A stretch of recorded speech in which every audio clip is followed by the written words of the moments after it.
இப்போது ஆங்கிலேயருக்கு எதிரான தொடக்க கால கிளர்ச்சிகள் இந்த சப்ஜெக்டில் 40 மார்க்கு ப்ளஸ்ஸு மிடிவல் இந்தியாவில் 25 மார்க்கு, டோட்டல் 65 மார்க்கு. இது ஒரு டெய்லியும் ஒரு வீடியோ, இதில் 50 கொஸ்டின் ப்ளஸ்ஸு எக்கனாமிக்ஸு தமிழ்நாடு வளர்ச்சி நிர்வாகத்தில் 50 மார்க்கு, பாலிட்டியில் 40 மார்க்கு. இது ஒரு வீடியோ, அதாவது டெய்லியுமே இது ஒரு வீடியோ டோட்டல் 4 பாடம் கவர் ஆகிற மாதிரி. அப்போது இதுவே கிட்டத்தட்ட 155 மார்க்கு வந்துடுது. நான் சொல்கிறது குரூப் 1ல். அது இல்லாமல் ப்ளஸ் 25 ரெகுலராக கணக்கு ப்ராக்டிஸ் பண்ணுவீங்க. 180 மார்க் ஈஸியாக, அதாவது இப்போ இருந்து நீங்கள் பயிற்சி எடுத்தால் கூட ஈஸியாக பண்ணிடலாம். கேள்விக்கு போயிடுவோம்.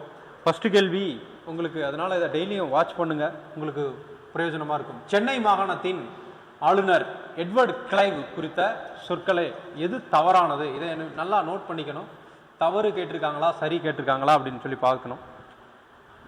ஃபஸ்ட்டு ஸ்டேட்மெண்ட், ஆற்காடு நவாப்பின் அரசை பறித்து கொண்டார், பாளையக்காரர் ஆட்சியை ஒழித்தார், சென்னையில் தலைமை நீதிமன்றம் இவரோட ஆட்சி காலத்தில் தான் நிறுவப்பட்டது, கலெக்டர் ஜாங்சன் தன்னை அவமானப்படுத்தி விட்டதாக வீரபாண்டிய கட்டபொம்மன் எழுதிய கடிதத்திற்கு எட்வர்ட் கிளைவ் ஆர்வம் காட்டவில்லை அப்படின்னு சொல்லி கொடுத்துருக்கு. இதை டைரெக்டாகவே இந்த 3 ஸ்டேட்மெண்ட் தெரியவில்லை என்றாலும் கூட இதை எலிமினேட் பண்ணிடலாம்.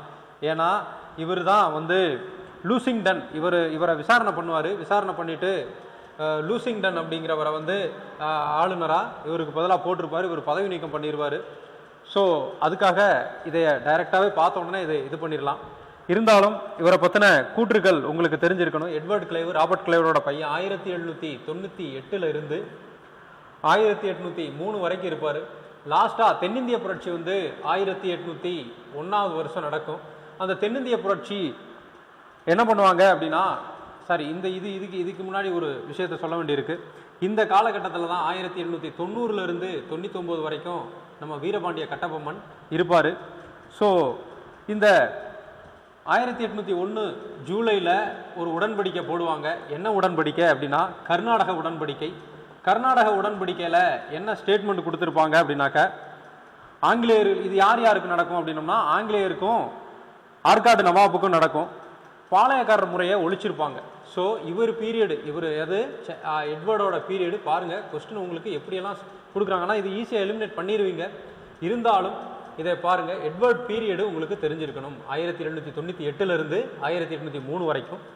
எதுக்காகனா இது 1801 ஜூலையில் தான் இந்த ஆற்காடு நவாபுக்கும் ஆங்கிலேயருக்கும் என்ன நடந்திருக்கும் அப்படின்னா பாளையக்காரர் முறையை ஒழிச்சிருப்பாங்க. ஒரு ஒப்பந்தம் நடந்திருக்கும். அந்த ஒப்பந்தத்தில் தான் என்ன பண்ணிருக்கா, கர்நாடக உடன்படிக்கை நடந்துட்டு அதை இது பண்ணியிருப்பாங்க. ஸோ இந்த கூற்று கரெக்டு தான்.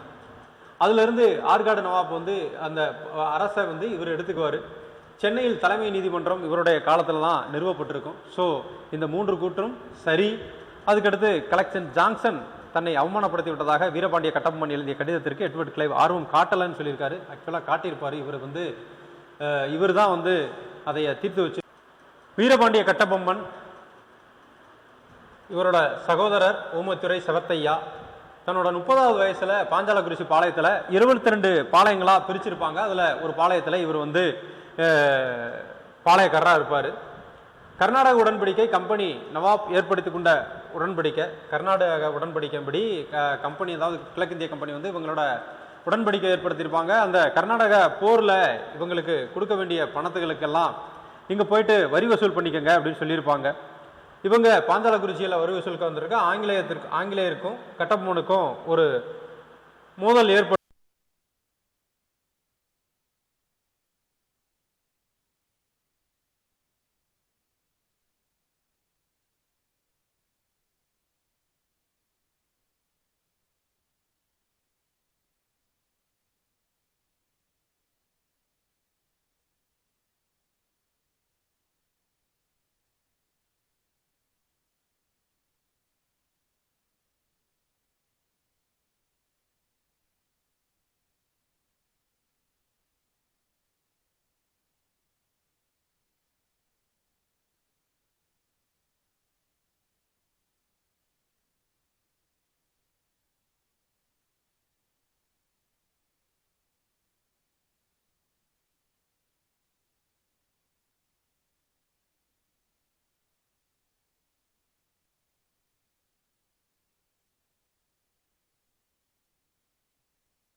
இந்த கேள்வி பார்த்தீங்க அப்படின்னாக்க, கர்நாடக நவாப் அன்வருதீன் பிரெஞ்சுக்காரர்களை எதிர்த்து போரிட 1746 ஒரு படையை அனுப்புகிறாரு. மெட்ராஸ் கைப்பற்றின உடனே பிறகு அதை நவாபிடம் ஒப்படைப்பேன் என்ற வாக்குறுதியை கவர்னர் நிறைவேற்ற தவறிவிட்டிருப்பார். இது கூற்று காரணம் சரிதான். கூற்று காரணம் சரியா விளக்குது அப்படின்னு சொல்லி தான் பார்க்குறோம். இது கர்நாடக போர், ஃபர்ஸ்ட் கர்நாடக போர் 1746 டு 1748 நடக்கும். ஸோ பிரெஞ்சு கிழக்கிந்திய கம்பெனி, ஆற்காடு நவாபு அன்வருதீன் இவங்க என்ன பண்ணுவாங்க அப்படின்னாக்கா, நம்ம பிரிட்டிஷ்காரங்களோட ஹெல்ப்பை கேட்டிருப்பாங்க. ஆங்கிலேய கிழக்கிந்திய கம்பெனி என்ன பண்ணியிருப்பாங்க அப்படின்னாக்க,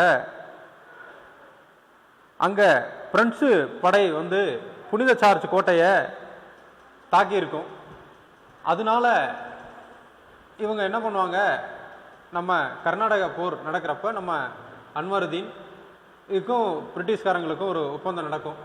ஸோ இதை நீங்கள் மெட்ராஸ் கைப்பற்றிருச்சுனாக்கா நவாபுடன் நான் கொடுத்துட்றேன், இந்த இதை திருப்பி கொடுத்துட்றேன் அப்படின்னு சொல்லியிருப்பாங்க. அதை நான் நிறைவேற்றிருக்க மாட்டார். அந்த ஸ்டேட்மெண்ட்டை தான் அங்கே கொடுத்துருக்குறாங்க. ஸோ இது கர்நாடக போர் கூற்று காரணம் சரிதான். அடுத்த கேள்வி பார்த்தீங்க அப்படின்னா, பாளையம் என்ற சொல் ஒரு பகுதியையோ அல்லது இராணுவ முகாமையோ குறிக்குது அப்படின்னு சொல்கிறாங்க. ஒரு சிற்றரசையோ குறிக்கிறது தான். இவ்வமைப்பு கீழ் தனிநபர் ஒருவர் ஆற்றிய சீரிய இராணுவ சேவைக்காக அவரது கட்டுப்பாட்டில் பாளையங்கள் கொடுக்கப்பட்டிருக்கு அப்படின்னு சொல்லி பார்த்துருக்கோம். வாராங்கல்லை சேர்ந்த பிரதாபருத்ரன் ஆட்சி காலத்தில் காக்கத்திய அரசில் இந்த பாளையக்காரர் முறை நடைமுறைப்படுத்தப்பட்டது அப்படின்னு சொல்கிறோம். இது ரெண்டு கூற்றுமே சரியானது தான்.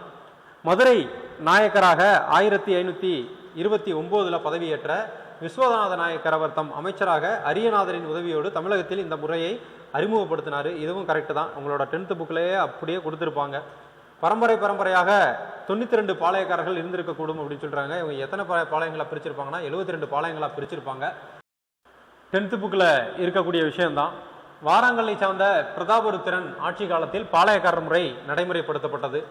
மதுரை நாயக்கராக 1529 விஸ்வநாத நாயக்கர் அவர் தம் அமைச்சர் அரியநாதர் உதவியோடு தமிழகத்தில் அறிமுகம் செஞ்சிருக்காங்க. 72 பாளையக்காரர்களாக நியமிச்சிருக்கிறாங்க. ஆங்கிலேயர்கள் இவர்களை போலிக்கர் அப்படின்னு அழைச்சிருக்கிறாங்க. காவல் காக்கும் கடமை அல்லது படிக்காவல், அரசு காவல் அப்படின்லாம் சொல்றாங்க. கிழக்கில் அமையப்பட்ட பாளையங்கள் சாத்தூர், நாகலாபுரம், எட்டயபுரம், பாஞ்சாலக்குறிச்சி. மேற்கில் அமையப்பட்ட பாளையங்கள் ஊத்துமலை, தலைவன்கோட்டை, நடுவன்குறிச்சி, சிங்கம்புட்டி, சேத்தூர். இதுதான் அந்த பாளையக்காரர்களோட வரலாறு. அது இதை பற்றி தான் கீழே ஒரு கொஸ்டின் இருந்துச்சு. அதனால தான் இந்த இதோட விளக்கத்தை பார்த்தோம் நம்ம. அதனால இந்த 92 போட்டிருக்கிறது அது மட்டும்தான் தவறு. மற்றபடிக்கு எல்லாமே இது சரி. அதனால இது சி ஆப்ஷன் தான் கரெக்டு. இங்க ஒரு கேள்வி கேட்டிருக்காங்க பாருங்க. எவை தமிழ்நாட்டில் காலனித்துவ எதிர்ப்பிற்காக நடைபெற்ற போராட்டம் இல்லை அப்படின்னு கேட்டிருக்காங்க. இதுல பெரும் புரட்சி 1857, இது ஆல் இண்டியா லெவலில் நடக்கும். வேலூர் கழகம் 1806. முதல் பாளையக்காரர்கள் புரட்சி, இது தென்னிந்திய புரட்சி 1801. இதெல்லாமே தமிழ்நாட்டில் நடக்கூடியது. முதல் பாளையக்காரர்கள் புரட்சி, தென்னிந்திய புரட்சி, வேலூர் கழகம்லாம். பெரும் புரட்சி அப்படிங்கிறது மட்டும் நம்மளோட தமிழ்நாட்டில் காலனி ஆதிப்பத்துக்கு எதிர்க்காக நடந்திருக்காது. மற்றதெல்லாம் தமிழ்நாட்டில் நடந்திருக்கும். அதனால இதை ஈஸியாக எலிமினேட் பண்ணிடலாம். ஸோ இந்த கேள்வி பார்த்தோம் அப்படின்னம்னாக்கா, தவறான இணை அப்படின்னு கேட்டிருக்காங்க. தீர்த்தகிரி என்பது தீரன் சின்னமலையின் உண்மையான பெயர். கரெக்டு தான். தீர்த்தகிரி அப்படிங்கிறதான் சின்னமலையோட உண்மையான பெயர். இவரின் வீரத்தை பாராட்டி தீரன் சின்னமலை என்று திப்பு சுல்தானால் அழைக்கப்பட்டார் அப்படிங்கிறது இது கிடையாது. ஏன் அப்படின்னா, இவரோட ஏரியா கொங்கு நாடு.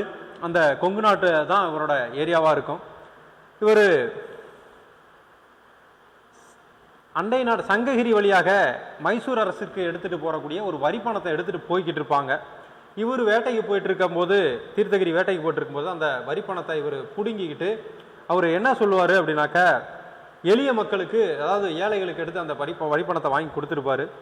இதை தண்டல்காரர்கள் கேட்பாங்க, ஏன் அப்படி பண்ணுறீங்க அப்படின்னு சொல்லிட்டு. அந்த கேட்குறப்ப தான் இவர் தான் சொல்லுவார், சிவன்மலைக்கும் சென்னிமலைக்கும் இடையில ஒரு சின்ன மலை பறித்து கொண்டது அப்படின்னு சொல்லுங்க அப்படின்னு சொல்லிட்டு. அன்னையிலேருந்து தான் இவர் பேர் தீரன் சின்னமலை அப்படின்னு பேர் காரணமாச்சு.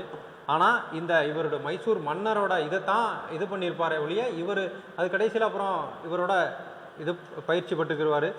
ஆனால் அதனால இவர் கொடுத்துருக்க மாட்டார், திப்பு சுல்தான் அழைக்கப்பட்டிருக்கிற மாட்டார் இந்த மாதிரி தீரன் சின்னமலை அப்படின்னு சொல்லிட்டு. அதனால தான் பெயர் காரணம் எப்படி வந்துச்சு அப்படின்னாக்க, அங்கே மைசூர் அரசிற்கு எடுத்து செல்லக்கூடிய வரிப்பணத்தை இவர் வாங்கிக்கிட்டு சிவன்மலைக்கும் சென்னிமலைக்கும் இருக்கக்கூடிய சின்னமலையை எடுத்துக்கிடுச்சு அப்படின்னு சொல்லி அன்னையிலிருந்து தான் இவர் பேர் தீரன் சின்னமலை. ஸோ இது ராங் ஆப்ஷன், நம்மளுக்கு இடம் தெரியும்.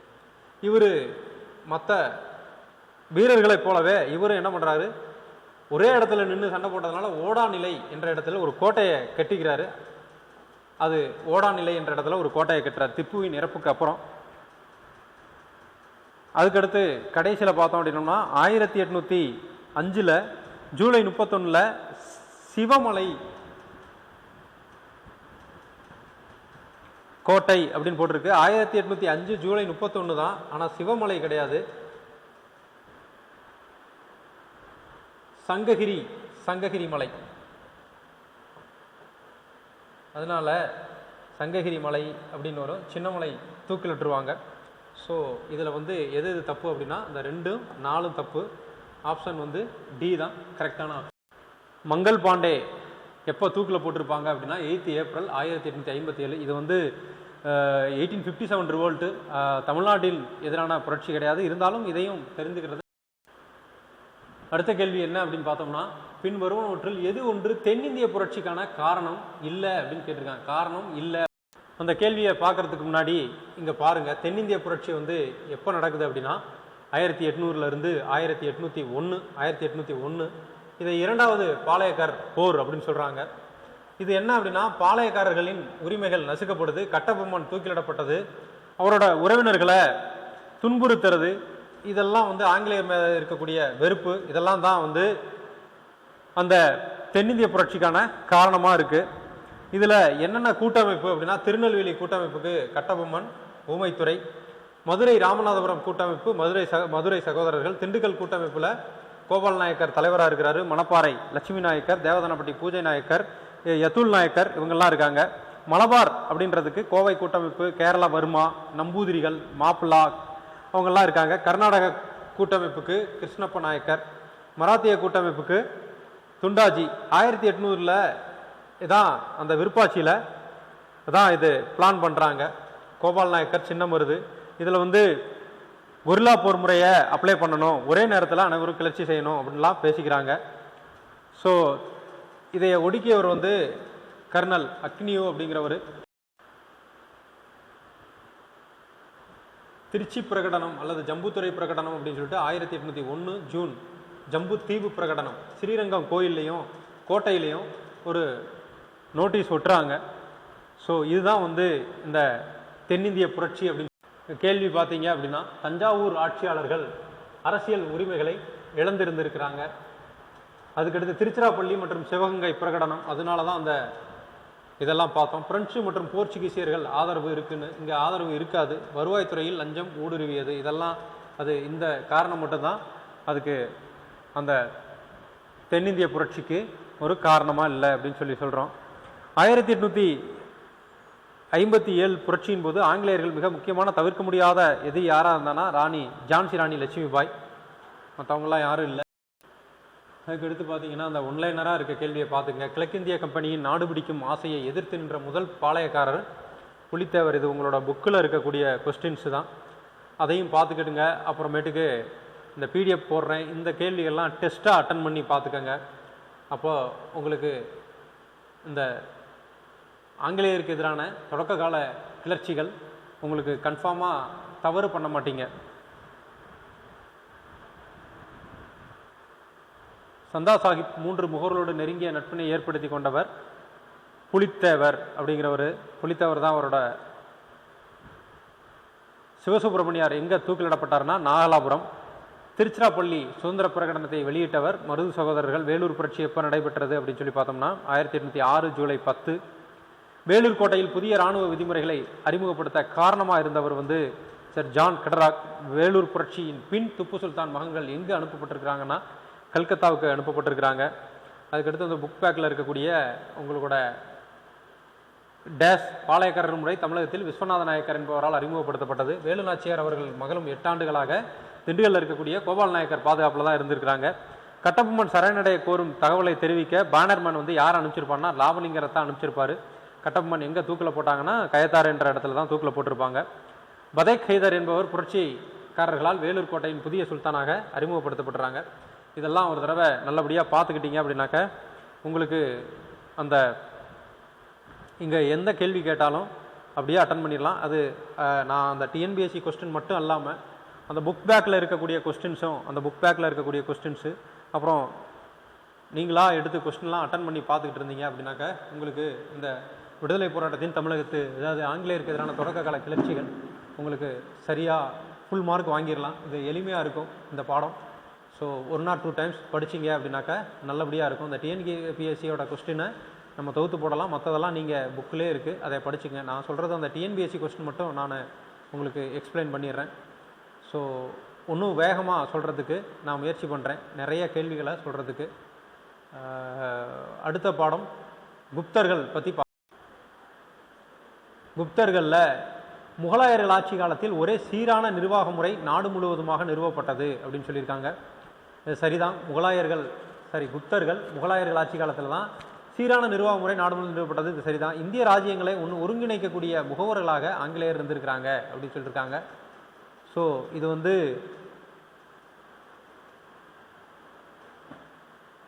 ரெண்டுமே சரிதான்.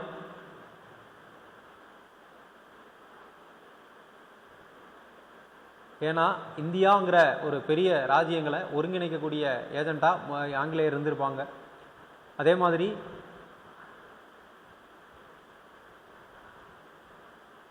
முகலாயர்கள் ஆட்சி காலத்தில் குப்தர்கள் ஆட்சி காலத்திலையும் தான் ஒரு சீரான நிர்வாகம் நாடு முழுவதுமாக இருந்திருக்கும். ஸோ ரெண்டுமே சரிதான். குப்தர்கள் மேலாதிக்கம் யாருடைய எதிர்பாராத படையெடுப்பில் சவாலாக இருந்துச்சு அப்படின்னு சொல்லி பார்த்தோம்னா அந்த கூனர்கள் படையெடுப்பில் தான் இவங்க சவாலாக இருந்திருக்கும்.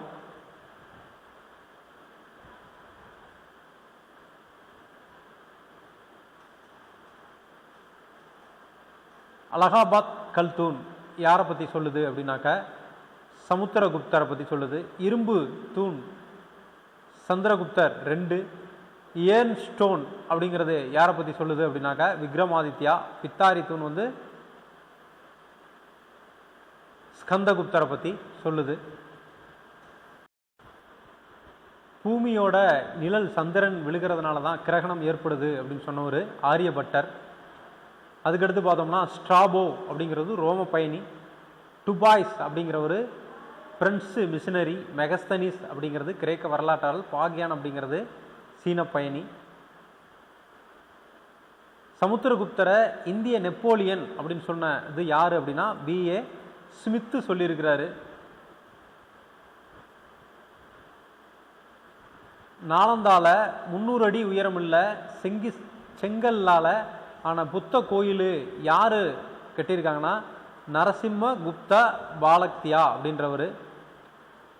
நாலந்தா பல்கலைக்கழகத்தில் 300 அடி இருக்கக்கூடிய செங்கல்லால் ஆன புத்தர் கோயில் யாரால் கட்டப்பட்டதுன்னா நரசிம்ம குப்த பாலதித்யா அப்படின்றவர்னால. அடுத்த கொஸ்டின் பாருங்க. ஆரியபட்டாவின் புகழ்பெற்ற வானவியல் சாஸ்திர நூல் வந்து ஆரியபட்டியம் அப்படிங்கிறது. அதுக்கடுத்த கேள்வி வந்து குப்தர்கள் கால சமுதாயம் குறித்த இதில் நீங்கள் என்ன தெரிஞ்சுக்கிறணும் அப்படின்னோம்னா இப்போது இந்த மிடிவல் இந்தியாலையும் மாடர்ன் இந்தியாலையும் 25 மார்க் கேட்பாங்க.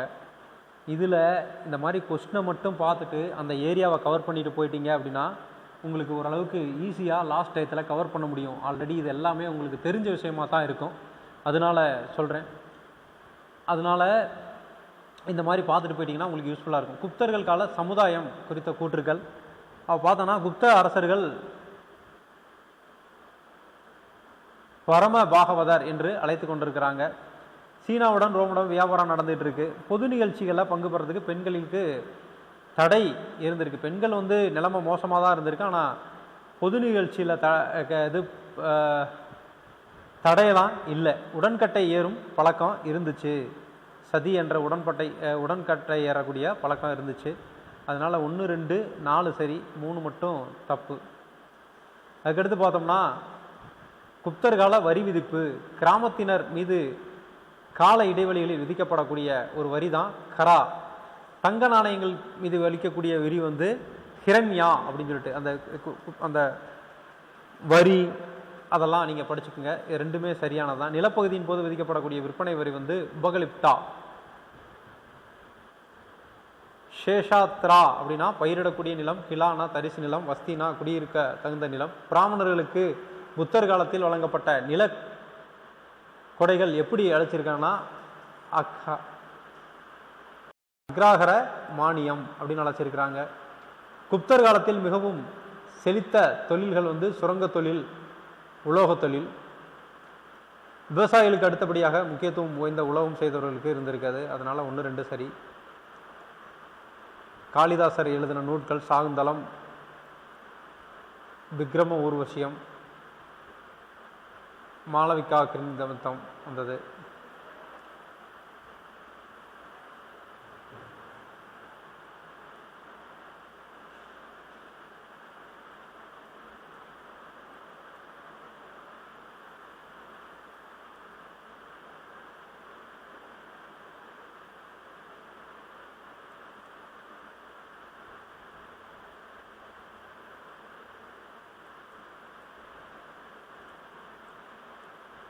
இந்தியாவின் நெப்போலியன் என்ற பட்டம் பெற்ற மன்னர் வந்து சமுத்திரகுப்தர்.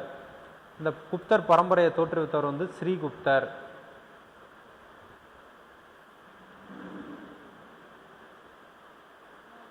குப்த வம்சத்தோட கடைசி அரசராக அறியப்படுபவர் வந்து விஷ்ணுகுப்தர். குப்தர் காலம் சமஸ்கிருத இலக்கியங்களின் மறுமலர்ச்சி கண்டது. குப்தர் காலம் அமைதி மற்றும் வளமான காலமாக இருந்திருக்கு. இந்த 1 மார்க்லாம் உங்களுக்கு உபயோகமாக இருக்கும் அப்படின்னு நான் நம்புகிறேன். நாளைக்கு கிளாஸில் வருவாய் ஆதாரங்களும் பாலிட்டியில் ஒன்றியம், அது ரெண்டும் டிஎன்பிசி கொஸ்டின்னு பார்க்கலாம். அது முன்னாடி இருக்கிறதுல இந்திய பொருளாதாரத்தின் இயல்புகள், 5 ஆண்டு திட்ட மாதிரிகள், நிதி ஆயோக் திட்டக்குழு, இது 3 பார்த்துட்டோம். அதுக்கடுத்து அடுத்த வீடியோவில் வருவாய் ஆதாரங்களும் ஒன்றியமும் ரெண்டும் சேர்ந்து ஒரு 50 கொஸ்டின் பார்ப்போம். இன்னும் நல்ல விளக்கமாக சொல்கிறதுக்கு முயற்சி பண்ணுறேன். நீங்கள் டெய்லியும் பாருங்கள்.